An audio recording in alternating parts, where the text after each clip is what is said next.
বর্তমান বিজ্ঞানীরা একটা গবেষণায় তারা লিখেছেন, যে সমস্ত মহিলারা চিত হয়ে ঘুমানোর অভ্যাস, চিত হয়ে ঘুমানো মানে টিভি আছে সামনে, রিমোট একটা হাতে নেয়, এখন চিত হয়ে টিভি দেখে আর ঘুমায়, ঘুমাইতে ঘুমাইতে কয় এখন আমি চিত না হলে ঘুমান আইয়ে না, চিত না হলে ঘুম আসে না।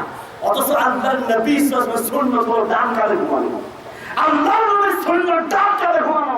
তুমি চিত হয়ে ঘুমাচ্ছ টিভি দেখতে দেখতে, এখন চিত হওয়ার অভ্যাস।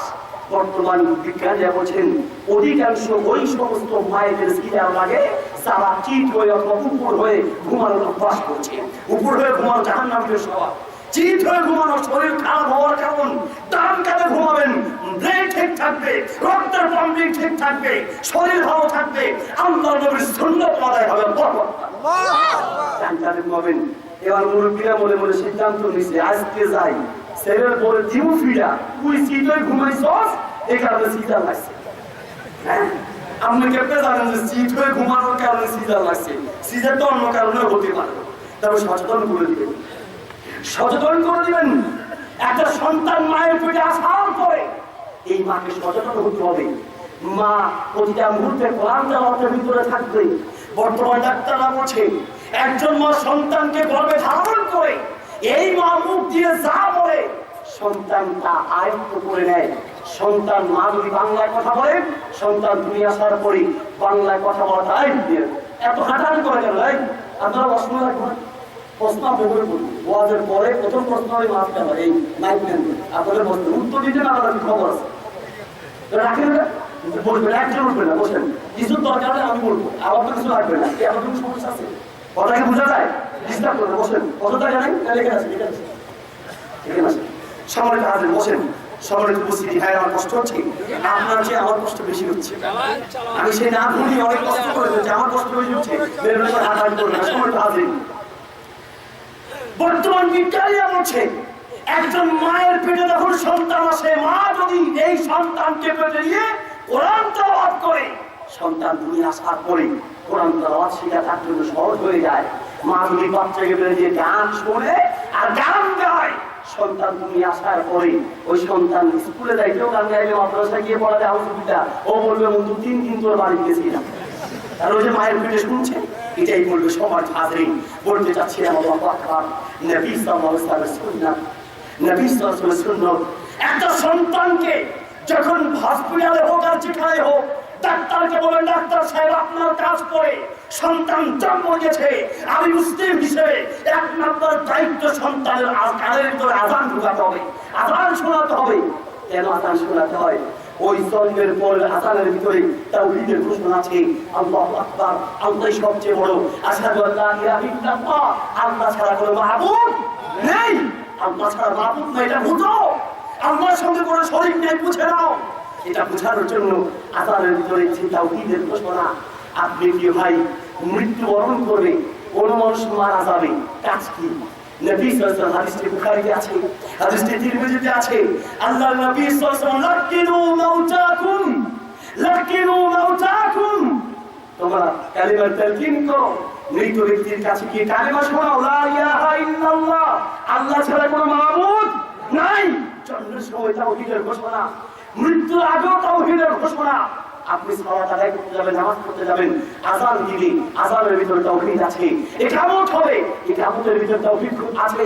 নামাজ পড়বেন, সূরা ফাতিহার ভিতরে তাওহীদের কথা আছে। আপনি হজ করতে যাবেন, হজের ভিতরে প্রতি মুহূর্তে ঘোষণা, লাব্বাইক আল্লাহুম্মা লাব্বাইক, লা শারীকা লাকা লাব্বাইক, ইন্নাল হামদা ওয়ান নি'মাতা লাকা ওয়াল মুলক লা শারীকা লাক। আল্লাহ তোমার সঙ্গে কোনো মাবুদ নাই, তুমি ছাড়া কোনো অংশীদার তোমার সঙ্গে অংশীদার নাই, তুমি ছাড়া কোনো মাবুদ নেই। আল্লাহু আকবার। প্রতিদিন ঘুম থেকে উঠে দৈনিক আমলের ভিতরে প্রথম আমল, আল্লাহর নবী সাল্লাল্লাহু আলাইহি ওয়াসাল্লাম, মান ক্বালা ফি আউয়ালি মাররাতিন, মান ক্বালা ফি আউয়ালিন নাহারি মিআতা মাররাতিন, যে দিনের শুরুতে 100 বার কি দোয়া করবে, ভালো করে লিখে রাখুন। যে ব্যক্তি দিনের শুরুতে 100 বার একটি দোয়া পড়ে 100 বার, দোয়াটা কি? লা ইলাহা ইল্লাল্লাহু ওয়াহদাহু লা শারীকা লাহু লাহুল মুলক ওয়া লাহুল হামদ ওয়া হুয়া আলা কুল্লি শাইইন কাদির। আল্লাহর নবী সাল্লাল্লাহু আলাইহি ওয়াসাল্লাম যত দোয়া পড়লাম, যত জিকির পড়লাম, বিশ্বাস করুন আমার গবেষণায় আমার দেখা সবচেয়ে বেশি শ্রেষ্ঠ ফজিলতপূর্ণ এই দোয়াটার ভিতরে সবচেয়ে বেশি ফজিলত। সুবহানাল্লাহ, এত ফজিলত আপনি শুনলে আশ্চর্য হয়ে যাবেন। আল্লাহর নবী সাল্লাল্লাহু আলাইহি ওয়াসাল্লাম বলেন, যে ব্যক্তি দৈনিক সকালবেলা না পারলে দিনের যে কোনো টাইমে পড়লে হবে 100 বার পড়বে এই লা ইলাহা ইল্লাল্লাহু ওয়াহদাহু লা শারীকা লাহু লাহুল মুলক ওয়া লাহুল হামদু ওয়া হুয়া আলা কুল্লি শাইইন কাদির। 100 বার পড়লে তার জন্য 5টা পুরস্কার আছে। নাম্বার 1 নাম্বার পুরস্কার হলো আসারুল কাবিন, 10 জন গোলাম আযাদ করলে যেই পরিমাণ সওয়াব, সেই পরিমাণ সওয়াব পাওয়া যাবে। 10 জন গোলাম আযাদ করতে কয়েক লক্ষ টাকার প্রয়োজন, কয়েক লক্ষ টাকা আল্লাহর রাস্তায় দান করলে যেই পরিমাণ সওয়াব, সেই পরিমাণ সওয়াব পাওয়া যাবে।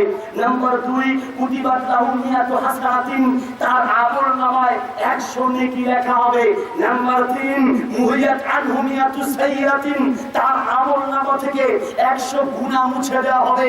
নাম্বার 4 ওয়া হিরজাম মিনাশ শাইতান, ওয়া হিরজাম মিনাশ শাইতান, ওই দিনের জন্য শয়তান জিন ভূত থেকে সমস্ত বিপদ থেকে শয়তানের কুমন্ত্রণা থেকে স্বয়ং আল্লাহ থেকে হেফাজত করবেন।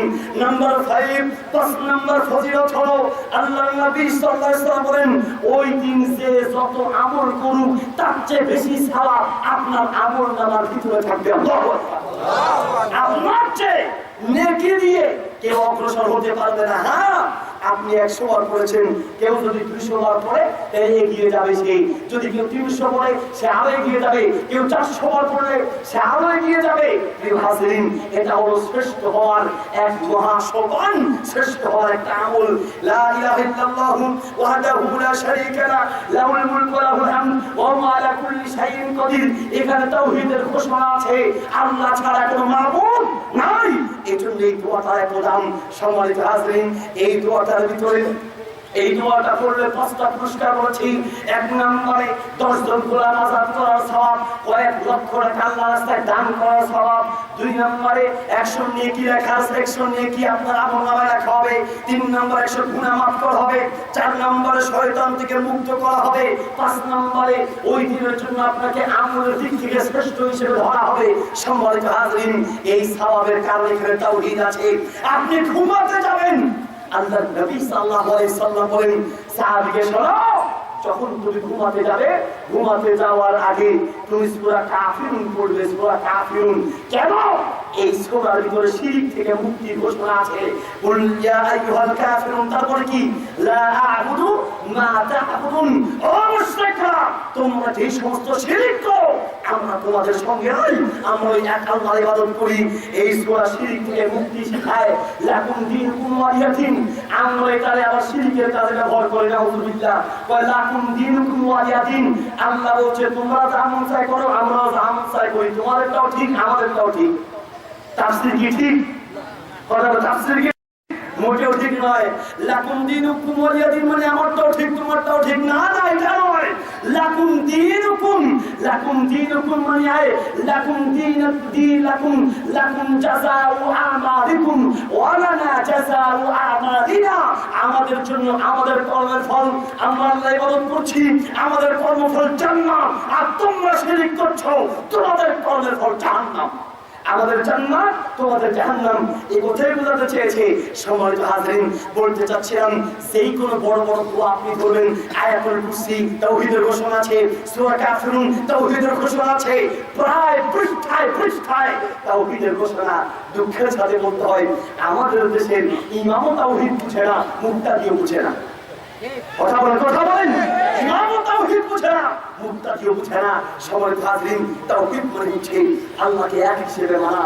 আমাদের সমাজের তাওহীদ কত ভাবে যে নষ্ট হচ্ছে, আল্লাহু আকবার, নাউযুবিল্লাহি মিন যালিক। তাওহীদ নষ্ট হয় বেশিরভাগ মানুষ বিপদে পড়লে, তখন আর তাওহীদ ঠিক থাকে না। কথাই বুঝতে পারছেন? এবার কিছু দৃষ্টান্ত দিব, কারণ ঘুম হচ্ছে তো, ঘুমটা কমপক্ষে হায়াত পর্যন্ত নিতে হবে। সম্মানিত হাজিরিন, বেশিরভাগ মানুষ বিপদে পড়লেই তার তাওহীদ না খবর থাকে না, তাওহীদটাকে নষ্ট করে দেয়। বিপদে পড়লেই মানত করে, মানত করা একটা ইবাদত। ভালো করে বলবেন, মানত করা একটা ইবাদত। সূরা মাইদার 3 নম্বর আয়াত, সূরা বাকারা 77, সূরা নাহর 115 নম্বর আয়াতে আল্লাহ বলেছেন